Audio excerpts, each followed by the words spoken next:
ขิงงามเนาะอันนี้เป็นรูปอีหยังวะอันนี้พี่ออกแบบเองเป็นรูปพี่อันนี้นี่ค่ะเจ้าแบบสเก็ตเอามาเลยใช่แล้วเป็นผู้หญิงปากสีแดงผู้หญิงปากอันนี้ชื่ออ่านว่าชื่อแพตซี่ก็เป็นชื่อของพี่เป็นชื่อของขิงเลยใช่แล้วค่ะคักเนาะกล่องมันกับแบบสีดำแบบเรียบหรูเลยฝากันงามเนาะฝาเป็นแบบคือเพชรเลยใช่แล้วนี่หอมเว้ยนี่ลองใช้ได้นะวันนี้ทาครีมมาหรือยังคะเลยหอมแต่ผิวแห้งเดี๋ยวเราเขาลองใส่ก่อนมันแบบมันลื่นๆเนาะหอมๆแล้วก็แบบซุ่มๆใช่แล้วปกติเขาเป็นคนผิวแห้งขนาดใดใส่อย่างกับแบบผิวแห้งนะแต่อันนี้มันซึมไวเนาะใช่อันนี้ซึมไวแล้วก็นุ่มชุ่มชื่นหอมแบบคือแบบกินน้ำหอมเลยเนาะใช่แล้วค่ะ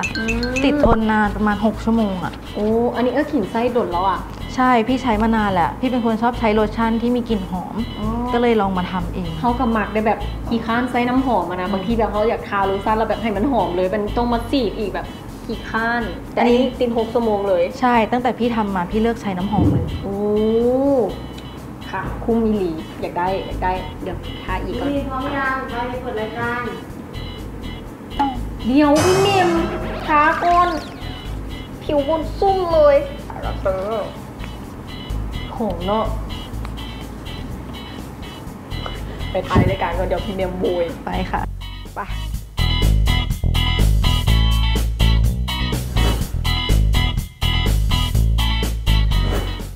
สบายดีทานผู้ชมยินดีต้อนรับเข้าสู่รายการลาวไล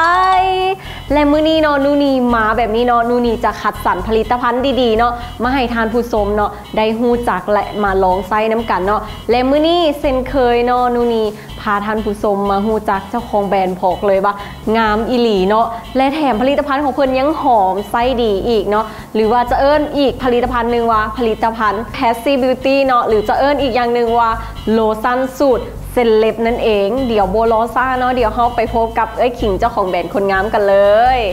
สบายดี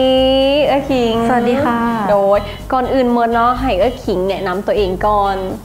สวัสดีค่ะขิงนะคะว่าที่ดร.ภัสวรรณ พันแตงเจ้าของแบรนด์ Passive Beauty ค่ะโอ้นี่เป็นด็อกเตอร์เลยว่ะโอ้โหนูนี่มาอยู่ทางข้างด็อกเตอร์งาม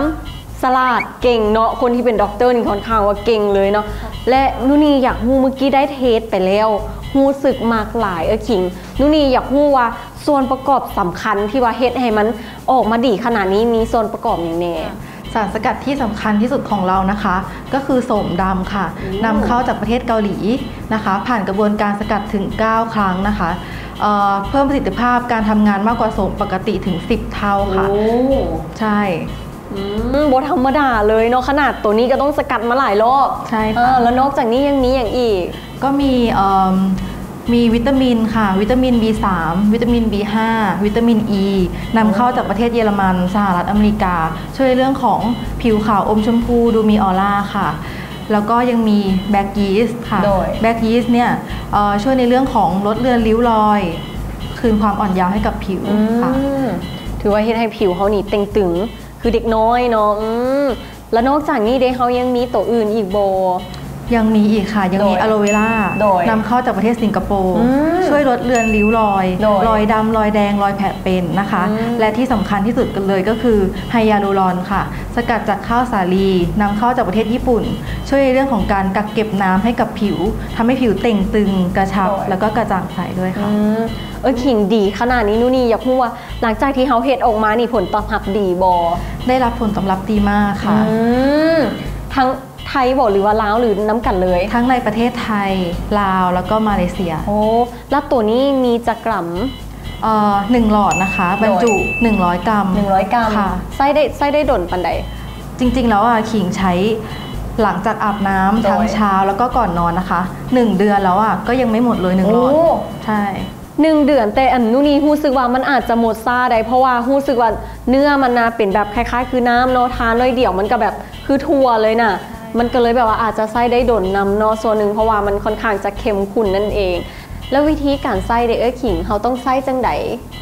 เราก็สามารถใช้หลังอาบน้ำนะคะ ได้ทั้งเช้าแล้วก็ก่อนนอนค่ะ หรือว่าเวลาที่เราอยากจะหอม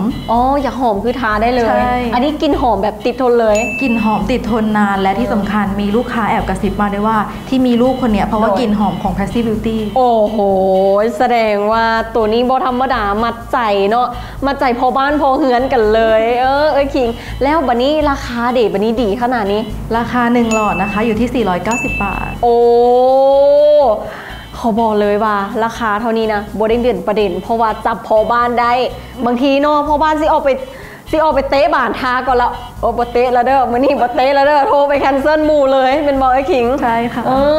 แล้วตัวนี้ถ้าสมมุติมาทางรายการของเฮานี่สิ่งนี้ราคาพิเศษบ่สิ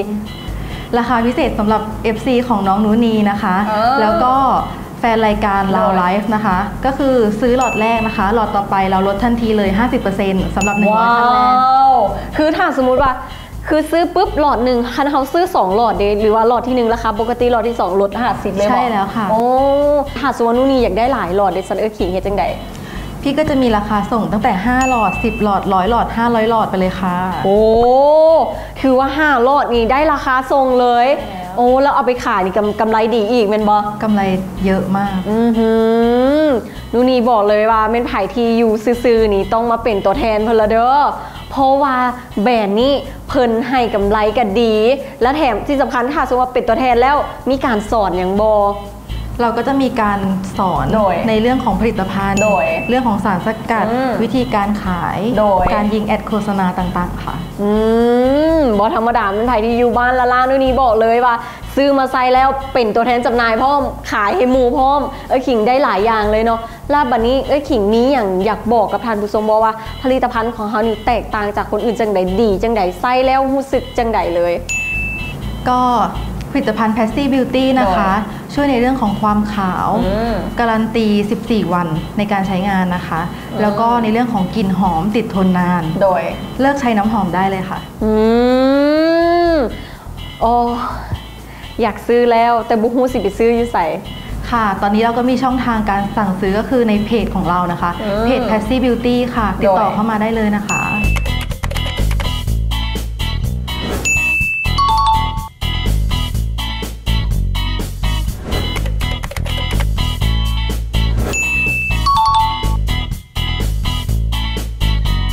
โลชั่นสูตรเซเลบเกรดพรีเมียมเนาะราคาหลักร้อยคุณภาพหลักพันเนาะเพียงหลอด